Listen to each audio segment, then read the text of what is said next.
In this session, I am going to explain more about a system database. SQL Server having a file system database, master model, MSDB and TempDB, and one hidden database, that is resource database.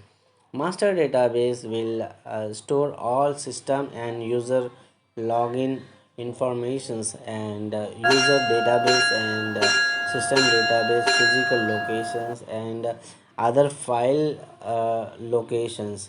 So without master database, it is not possible to recover the database in case if database is crashed.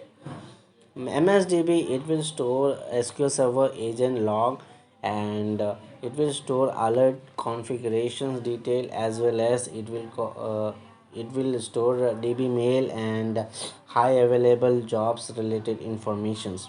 Model database is a template for database.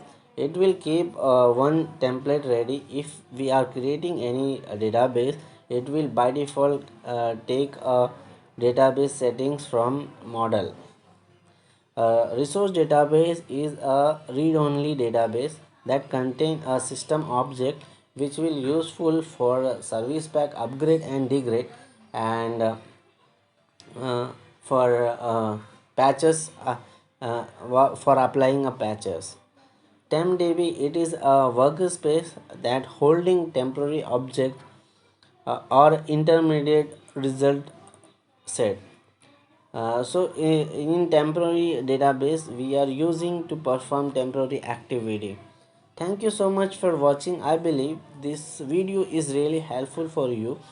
In case if you need any other details, kindly put down in a comment box, and if you really like my video, kindly subscribe and support me. Thank you so much.